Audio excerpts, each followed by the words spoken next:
Magandang araw po. Sana po'y nasa mabuti kayong kalagayan. Ako po ulit si Obit.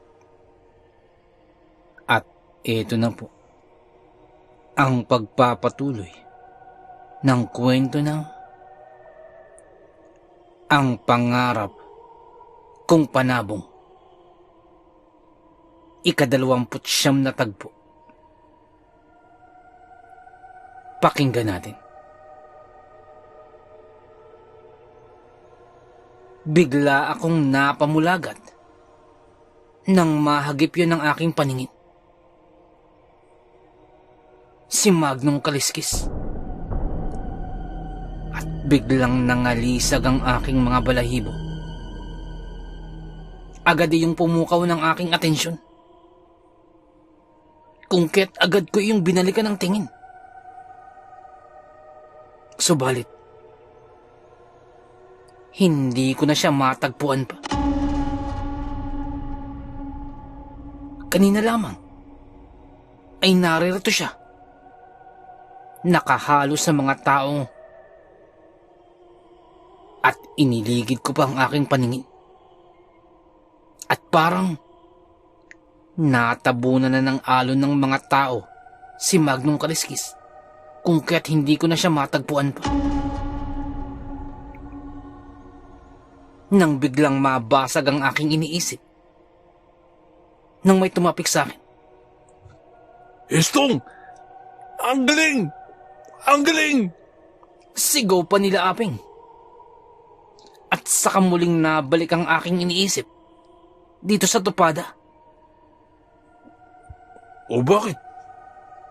Parang natulala ka. Tanong pa ni Aping. Wala. Parang nakita ko kasi si Magnong Kaliskis. Tugon ko. Dahil doon ay napatingin din si Aping sa paligid. At maging si Celso. Nasaan? Saan mo nakita, Estong? Tanong ni Celso. Kaya nga, Estong. Saan mo nakita? Parang hindi ko naman siya nakita eh. Dugtong pa ni Aping. At maging sila ay naganap. Tumingin-tingin sa paligid.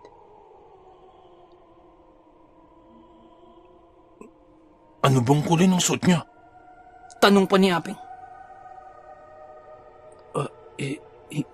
Hindi ko ganong napansin. Pero parang nakita ko siya. Nahagip siya ng aking paningin eh. Tugon ko. Ganun ba? Wala naman akong nakikita kanina pa. Ikaw ba, Aping? May nakita ka? Tanong ni Celso. Wala din eh. Kahit kanina pa. Hindi ko rin siya napansin dito. Baka naman kamukha lamang, Estong. Tugon pa ni Aping. Kaya nga, Estong.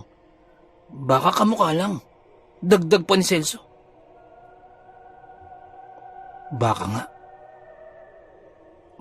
nga kamukha lamang ni Magnong Kaliskis ang aking napansin. At ipinagkibit balikat ko na lamang iyon. At dahil sa pagsasaya at pagbubunyi ng aking mga pinsan, ay nakisaya na lamang ako. Hanggang sa iniabot na sa akin si Bagsik. Hawak-hawak ko nun si Bagsik. At pagkahawak ko pa lamang ay parang may napansin agad ako. Napansin din ni Kuya Ando ang aking naging kilos. Kung kaya't kinuha niya si Bagsik mula sa akin. Ako nga, Estong. Pahawak nga kay Bagsik. At saka tiningnan nito ang katawan ni Bagsik. Itinaas ang magkabilang pakpak. At saka sa bandang hita. Oh, may tama nga.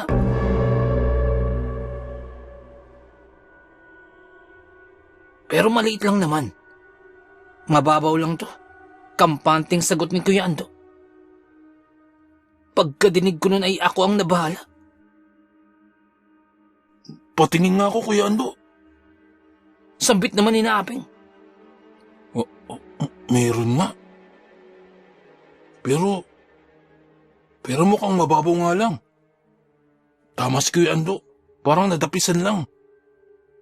Kayang-kayang gamutin ni Lolo. Sambit pa ni Aping. At sinang-ayunan yun nila Celso at ng iba pa naming mga pinsan. At hindi ko nabanaag ang anumang pagkabahala mula sa kanila. Subalit hindi sa akin. Ito ang kauna-unahang pagkakataong nakita ko si Bagsik na nagkaroon ng sugat. Bagamat hindi ito ganun kalalim. Subalit, nababahala ako. Pangkaraniwan sa mga ordinaryong panabong ang magkasugat. Lalo pat katatapos lamang ng madugong sabong. Subalit, hindi ito pangkaraniwan para kay Bagsik. Hindi nasusugatan si Bagsik sa mga nakaraang laban niya. Kahit pa may tari ito. Ngayon lamang ito nangyari. Bagamat patuloy sa pagsasaya ang aking mga pinsan, ay nag-aya na akong umuwi. At nais ko'y sa lalong madaling panahon. O ganun ba? Di sige. Sige. Makuha lamang natin ang mga napanalunan. At uwi na tayo. Sambit naman yung mga anak leto. At hindi na kami nag-aksaya pa ng panahon. At agad na tinahak ang palabas ng baryo. Nababagabag ako sa kung ano ang nangyari kay Bagsik. Hanggang sa maalala ko na naman, si Magnong Kaliskis. Hindi kaya may kinalaman siya dito? Baka nga. Baka may kinalaman siya sa kung ano nangyari kay Bagsik. Nang biglang may humawak sa aking balikat. Dahil doon ay napatingin ako. Si Celso pala yun. Estong, tingnan mo. May nakaabang sa ating daraanan. Bulong ni Celso. At pagkatingin ko, ay totoo nga. May nakaharang na lalaki sa aming daraanan. At parang may kasama ito na nasa gilid. Isang pulutong ng mga kalalakihan na parang nakaabang sa amin. Dahil doon ay bumulong muli sa akin si Aping. Umanda ka, Estong. Hawakin mong maigi si Bagsik.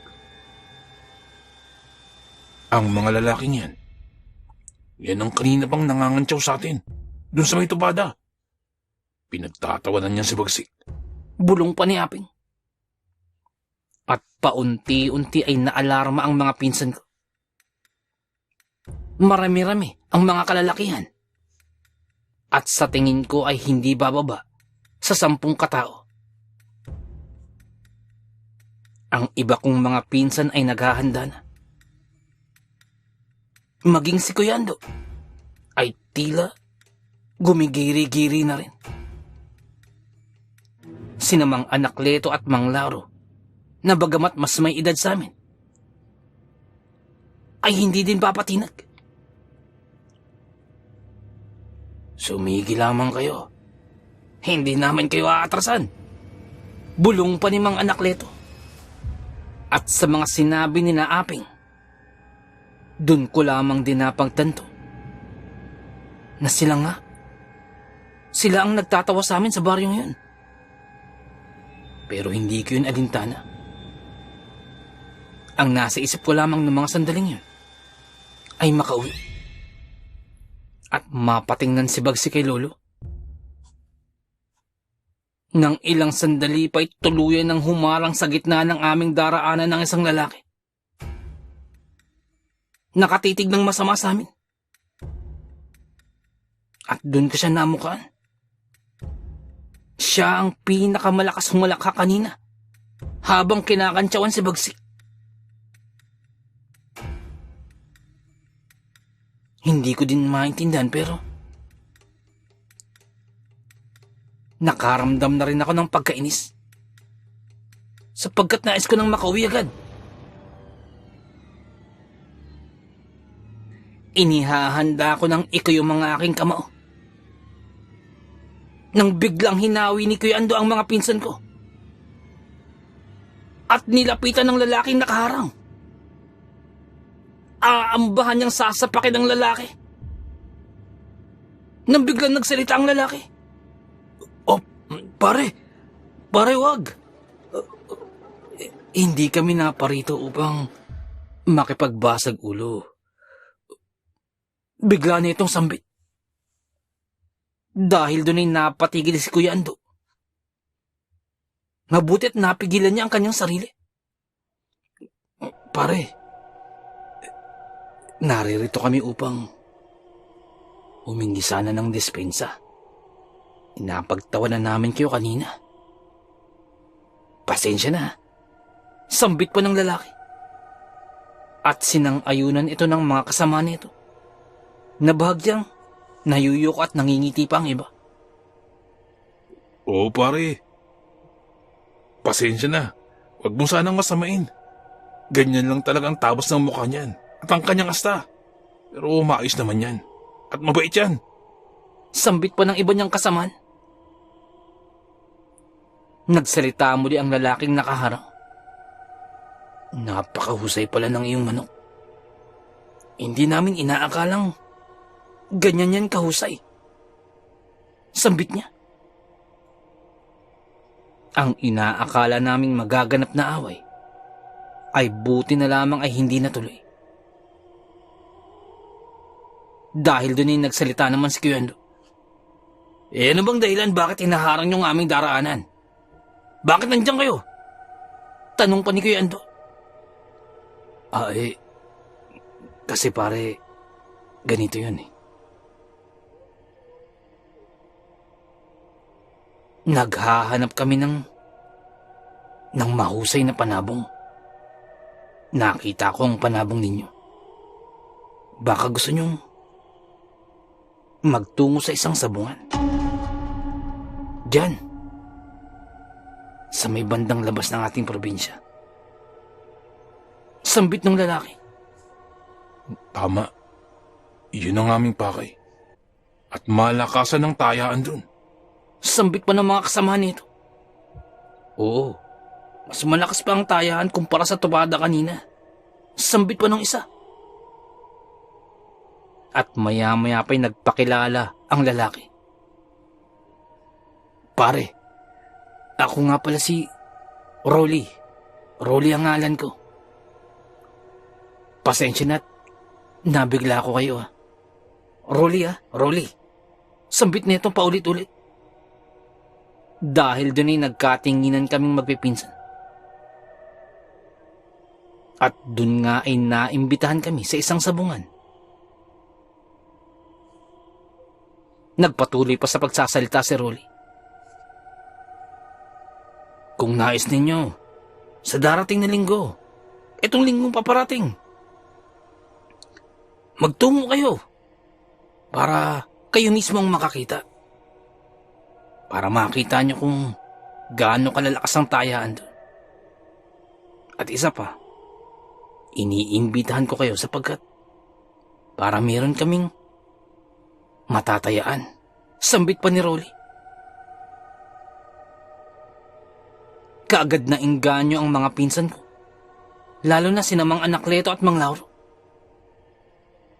Ako naman ay hindi ko iniisip yun. Ang inaalala ko ay si Bagsik. Dahil doon ay nagsalita ako. Ganun ba? Pag-iisipan ko muna, Rolly. Ang totoo kasi may tama ang panabong ko, kaya minabadali namin makauwi. Kailangan kasing malapatan agad ng lunas. Sambit ko. Ganun ba? Tama. Gamutin mo muna yung panabong. Pero, pag-isipan mo rin ang sinasabi ko Pero, sinasabi ko sa inyo dito sa tupadang to, malakasan ng taya, hindi ba? Nakita nyo naman, di ba? Pero sa sabungan na sinasabi ko, triple. Triple ang laki ng mapapanalunan ninyo.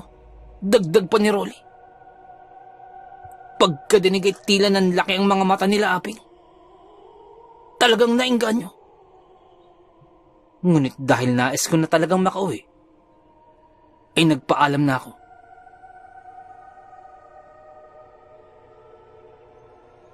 At habang papauwi, ay iyon ang naging bukang bibig ng mga pinsan ko. At kinukumbinsi ako na magtungo.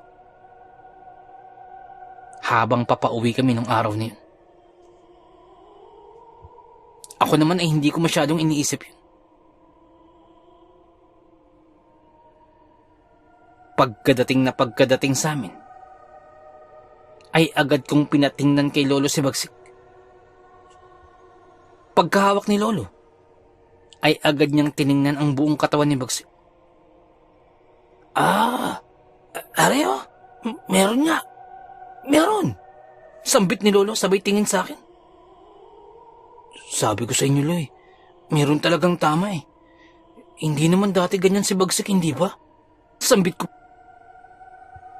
Meron nga. Merong tama. Pero, maliit lamang. Parang nakatisan lamang.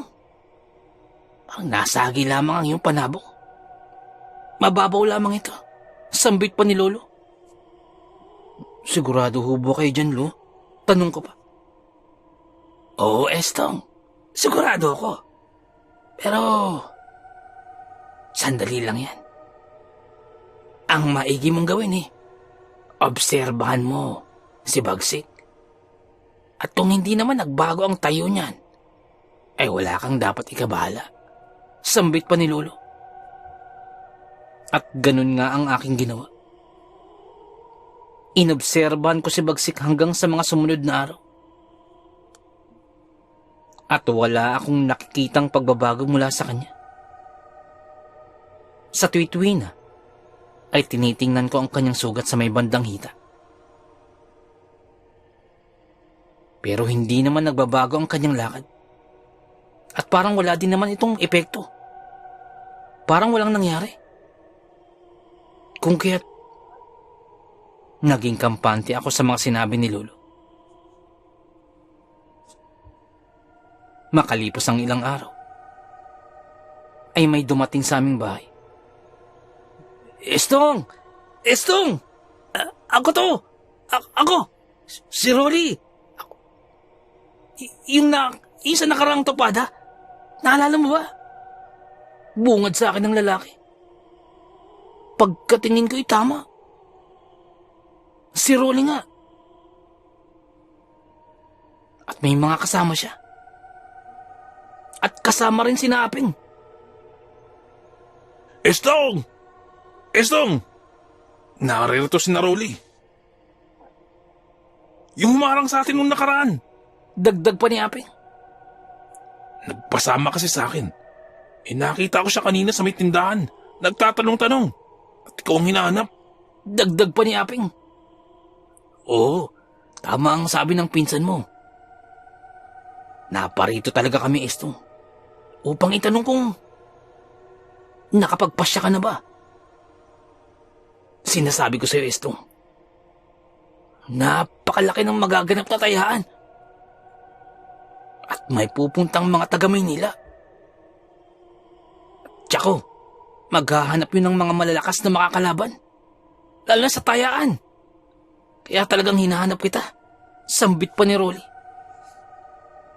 O Estong, malaki yan sigurado to. Malaki ang tayaan. Dagdag pa ni Aping. Oo, Aping. Talagang malakasan ang taya. Ang totoo niyan ang manok sana ni Mang Beloy ang nakalinya para dun. Yun nga lamang tinalo na yun ng manok na Estong. Kaya Nararapat lamang na si Estong ang aming paanyayahan, hindi ba? Kung kaya't Estong, wag mo sana kaming bibiguin. Sambit pa ni Rolly. Tama, Estong. Ang layo pa naman ang pinanggalingan namin. May kalayuan pala itong lugar ninyo. Sambit pa ni Edgar. Siya naman ang kasama ni Rolly. Dahil dun, ay tila nakonsensya ako. At total maayos naman si Bagsik. At sabi din naman ni Lolo na daplis lamang ang tama. Bukod pa riyon, nakakaya nga naman kung sa nilayo-layo ng kanilang pinuntahan ay hindi ko sila mapapaunlakan.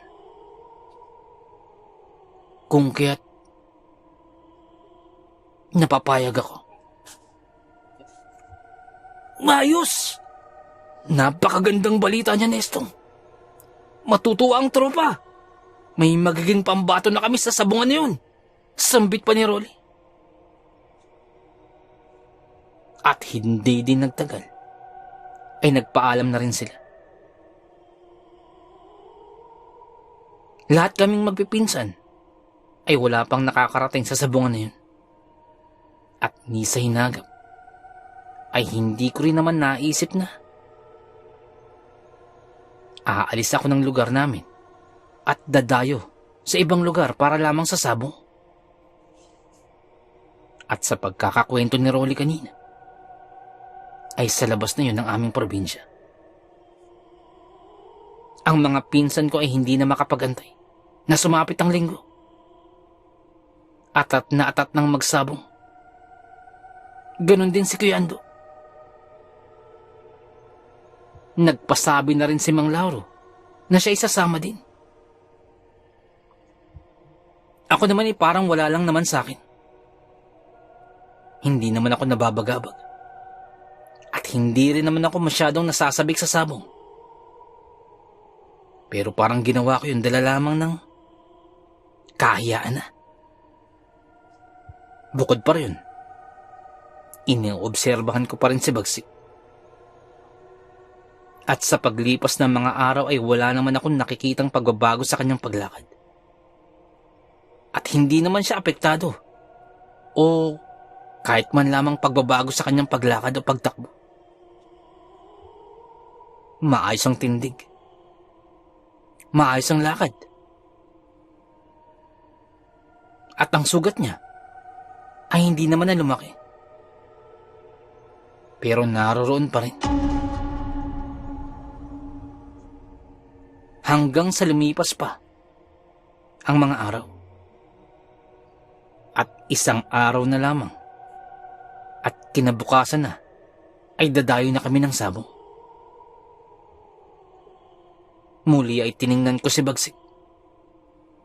Maayos pa din ang kanyang kalagayan. At hindi nagbabago ang kanyang kilos. Magandang tindig. Maayos. Hindi nagbabago ang kilos. Pero nung tingnan ko ang kanyang bandang hita, nananatiling andun pa rin yung sugat. Hindi naman ito lumaki. Hindi rin naman ito namaga. Pero nandoon pa rin. Parang daplis lamang. At muli kong pinatingnan ito kay Lolo. Makalipas tingnan ni Lolo, ay sinubukang ipakahig ni Lolo si Bagsik sa lupa. Maayos naman. Tingin ko'y maayos lang yan. Sambit pa ni Lolo. Talaga po ba, Lo? Ilalaban ko na ho kasi si Bagsik para bukas. Tingin niyo po ba ayos lang yan? Tanong ko pa. Tingin ko ay ayos lang naman. At isa pa, hindi naman nagbago ang kanyang galaw. Ang kanyang kilos. Ang kanyang lakad. Tingin ko hindi naman niya ito iindahin. Sambit pa ni Lolo. Tama naman si Lolo. At kung tutuusin ay napakaliit lamang ng sugat. Iyon nga lang. halos 1 linggo na nang nasugatan sa bagsik, ay parang hindi pa rin ito gumagaling. Pero dahil sa sinabi ni Lolo at ayon na rin sa obserbasyon ko, mukhang ayos naman. Kung kaya't tuloy pa rin ang laban. At isa pa, nakakompromiso na rin ako kina Rolly.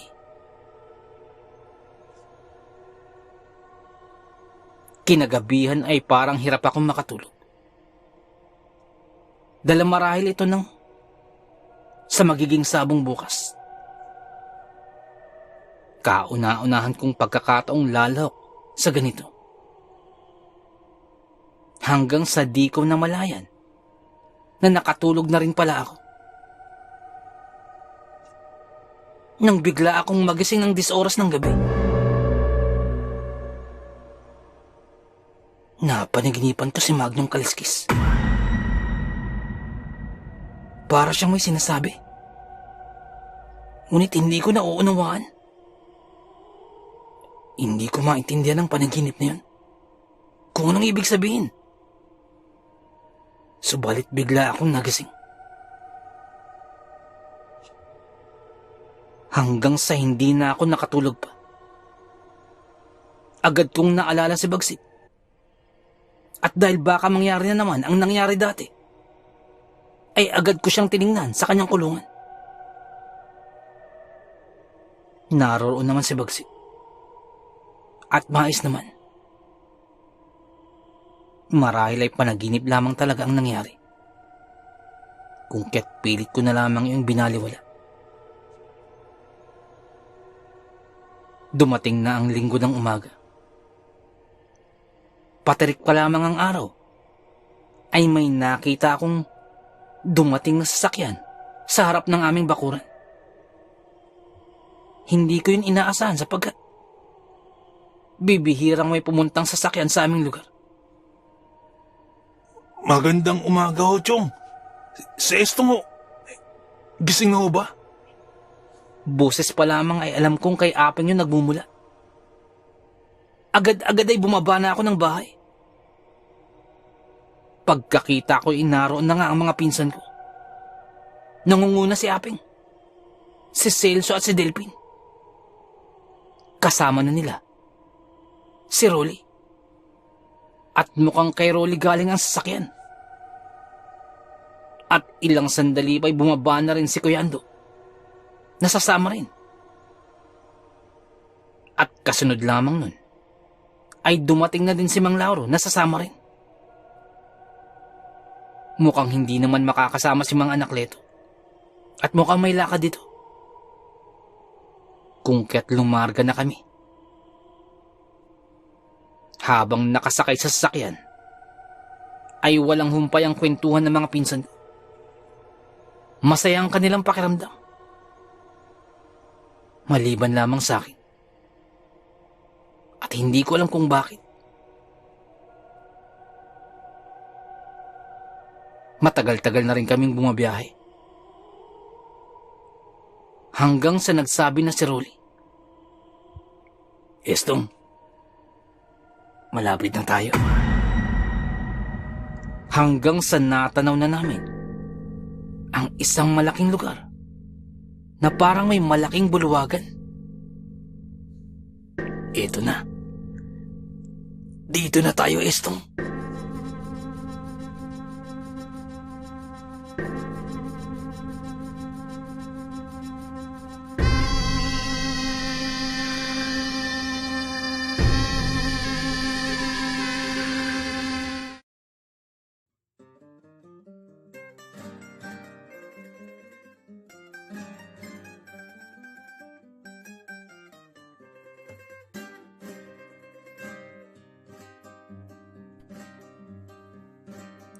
Nais ko lamang pong magpasalamat sa lahat po ng sumusuporta sa ating channel, sa lahat po ng ating mga subscribers, sa lahat po ng ating mga listeners, mga silent listeners po, mga OFW listeners mula po sa iba't ibang panig ng mundo. Maraming salamat po sa pagsuporta po sa ating channel.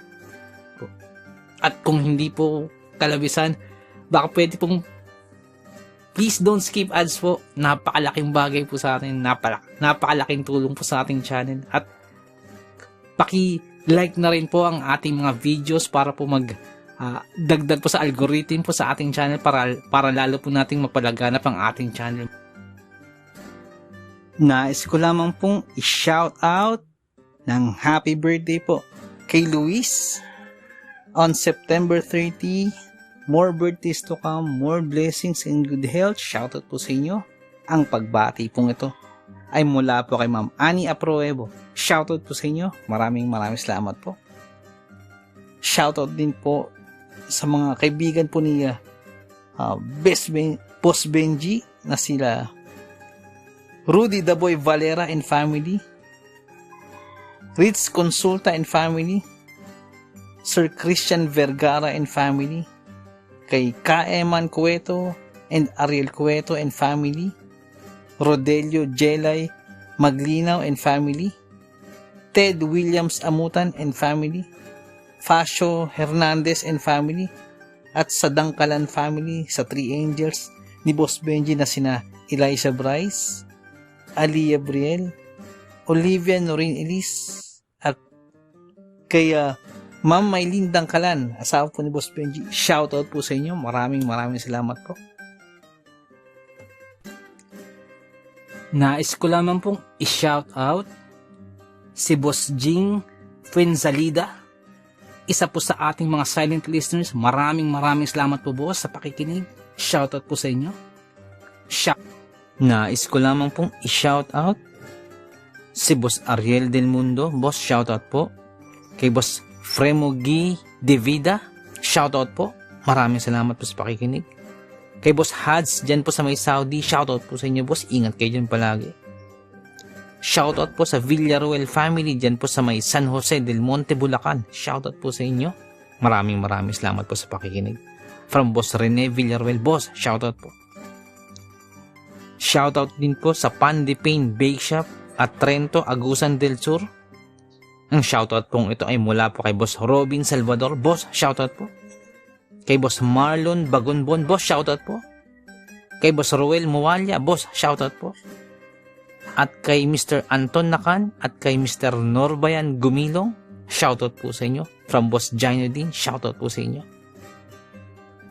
Ang furniture shop ng San Martin, Angon, Rizal, shoutout po sa inyo dyan. Ang shoutout pong ito mula po kay Ma'am Arlene Malate, shoutout po. Shoutout din po kay Boss Ronnie Roldan, boss, shoutout po. Shoutout din po kay Boss Randy Salvador, boss, shoutout po. Nais ko lamang pong i-shoutout si Boss Michael Mojica Video ng Tagaytay City, shoutout po. Shoutout din po kay Boss Jonathan Alano dyan po sa may Bicol, boss, shoutout po. Shoutout din po kay Boss Joel Cabahog, boss, shoutout po. Shoutout din po kay Boss Paul Adlaon, boss, shoutout po. Pasensya na po, medyo natagalan yung shoutout. Shoutout din po sa mga taga Katmon Boys dyan po sa may Makati. Shoutout po sa inyo. Ang shoutout pong ito ay mula po kay Boss Rene Villaruel.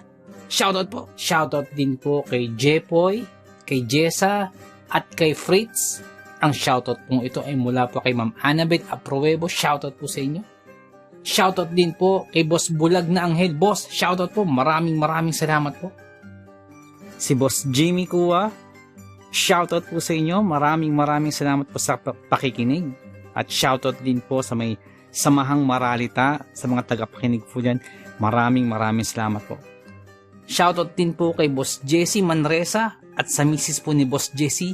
Shoutout po sa inyo. Maraming salamat po sa pakikinig. Shoutout din po kay Ma'am Elizabeth Arnaiz. Shoutout po sa inyo, ma'am. Shoutout din po kay Boss Rex Hunters Adventure, boss. Shoutout po. Maraming salamat po sa pakikinig. Si Ma'am Janet Verga dyan po sa may Qatar, ma'am. Shoutout po. Maraming salamat po. Kay Boss Jun Tupas, boss. Shoutout po. Kay Boss Eduardo Ducay, boss. Shoutout po. Kay Boss Rick and Resty Alcantara, shoutout po sa inyo. Ang shoutout pong ito ay mula po kay Boss June G. Alcantara. Shoutout po. Kay Boss Romeo Alvarez dyan po sa may San Jose del Monte, Bulacan. At sa mga taga San Jose del Monte, Bulacan, shoutout po. Ang My Kokoro team, shoutout po sa inyo. Shoutout po kay Boss Jeric, kay Boss Lawrence, Kay Boss Javier, kay Ma'am Angie, shoutout po sa inyo. Salamat po sa pagtulong. Maraming salamat po. Si Boss Malvin Esguera at si Boss Ronaldo Esguera, shoutout po sa inyo. Shoutout din po sa Manhattan Hamburger and Restaurant, dyan po sa may Bucandalia, Imus, Cavite. Shoutout po sa inyo. Maraming salamat po sa pakikinig. Si Boss Bulag na Anghel, boss, shoutout po sa iyo. Salamat po sa pakikinig. Shoutout din po kay Ariando Tamor, kay Boss Christian Ed, at kay Boss Ferdinand Tamor, dyan po sa may Las Piñas.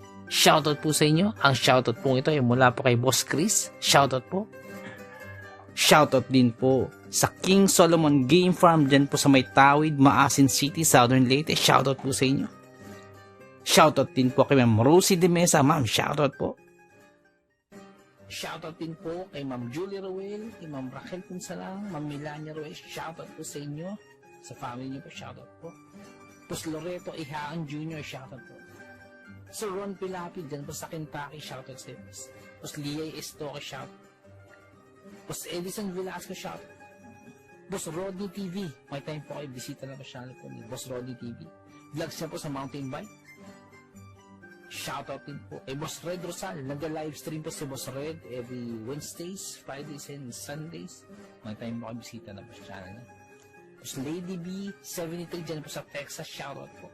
Boss Ed Uy, shoutout po.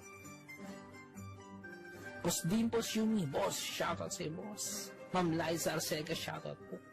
Ma'am Ivy Standian, shoutout po. Boss Rochelle Abiliar, may time po kayo, bisita na po sa channel po. Rochelle Abiliar po. Ma'am Melanie Passion, shoutout. Ma'am Milagrosa Lok, shoutout. Boss Nonoyski, shoutout sa iyo, boss. At yung BFF pala ni Ma'am Jane, si Boss Hershey, shoutout sa iyo. Boss Mad, shoutout po. Boss Lord Olivar, shoutout po. Boss Rexy Ann, shoutout po. Boss Jesse Joshua Castillo, shoutout po. Ma'am Maya Flores, shoutout po. Boss Queenie, shoutout po. Boss Alberto Liano, shoutout po. Ma'am Michelle Cedron, shoutout po. Ma'am Susan De Los Santos, shoutout po. Boss Ron, and Ma'am Lenny Fish, shoutout po sa inyo. Sir Reynaldo Silong, shoutout po. Ma'am Charlene Gumansing, shoutout po. Boss Psychic Scorpio, shoutout po. Ma'am Marianita FL, shoutout po. Boss James Channel, may time po kayo, bisita na po channel po ni Boss James. Ma'am Maribel Salcedo, shoutout po. Boss Vinci Maya, boss, shoutout po. Boss Leonardo Manalo, shoutout po. Boss Yumi Cotton TV, shoutout sa iyo, boss. May time po kayo, bisita na po sa channel. Yumi Cotton TV. Boss Yoreski Escalona, shoutout sa iyo, boss. Boss Jopay Bertuto, boss, shoutout sa iyo. Ate Peng, shoutout po. Ma'am Elaine Almera, shoutout po. Boss Supremo Proxky, dyan po sa Cavite, shoutout sa iyo, boss. Ang Bless na Baka, shoutout po. Ma'am Christy Han, dyan po sa Hamburg, shoutout po. Kaya, Sir Alex of Southern Mindanao Creepy Experience, shoutout sa iyo, sir. Boss Jimmy Pandong, shoutout po. Kay Tata Estong Nestor Bauyon, dyan po sa London, shoutout po. Ma'am Mary Asilar, shoutout po, dyan dito sa UK. Boss Edward Malilin, boss, shoutout po. Boss Raymond Glover, shoutout sa iyo, boss. Ma'am Eliza Miguel, shoutout po. Shoutout po kay Boss Ricky Gonzalez, kay Boss Bobby, kay Ma'am Milagros Gonzalez, kay Sir Romeo, shoutout po sa inyo. Boss Sai 1986 Vlog, may time po kayo bisita ng channel, Sai 1986 Vlog. Boss Young's Life, shoutout. Boss Russell Ferreira, shoutout. Boss M. Slack, shoutout. Miss Jabel, shoutout po. Boss Choji D, shoutout. Ma'am Liza Arcega, shoutout po. Ma'am Selena Rawato, shoutout po. Boss Francis Maula, shoutout po. Boss Stacy Vlog, dyan po sa Spain, shoutout po. Boss Mary Tales, may time po kayo bisita ng channel po ng Boss Mary Tales. Ma'am Mirna Buo, shoutout po. Boss Kamandag Pigeon TV, mahilig po kayo sa kalapati, bisita po sa channel po ni Boss Kamandag Pigeon TV. Ganun po kay Boss Titan Love TV. Boss Diggy and George, mahilig po kayo sa bedtime stories, bisita lang po sa channel po nila. Boss Horsey TV, mga vlogs po nila sa Japan, bisita lang po sa channel. Boss J Palo, shoutout. Boss Pedro Tampo, shoutout po. Ma'am Maria Lizel Barro, shoutout. Ma'am Aubrey Delgado, shoutout sa iyo, sa family po, sa husband niyo po. Boss Camilo Aroy, boss, shoutout sa iyo dyan, sa mga taga Southern Leyte. Kay Boss Jesse, ang Manila at Horror Stories, may time po kay bisita mo sa channel niya. Boss Nico, shoutout sa'yo, boss. Boss Ron Misa, shoutout po. Ma'am Erika Tijano, shoutout po. Boss Angie Tatifuco, shoutout po. Ma'am Ana Sato, shoutout po. Ma'am Eli Cono, shoutout po. Boss Freya Sword, shoutout sa'yo, boss. Boss Resi Madrid, shoutout po. Lutong Bahay ni Ming, shoutout po. Boss Wency 666, shoutout po. Boss John Reyna Zakati, boss, shoutout po. Kay Ma'am Lea Velasquez, shoutout po. Kay Ma'am Shirley Carillo, shoutout po. Sa mga hindi po nabanggit, pasensya po, bawi po ako next time. Kung naibigan po ninyo ang ating kwento, pakihit lang po ang like mo at pati din po subscribe. Pakiclick na rin po ang notification bell para updated po tayo sa ating mga kwento. Kung may nais po kayong sabihin, pakiiwan lang po sa ating comment section. Maraming salamat.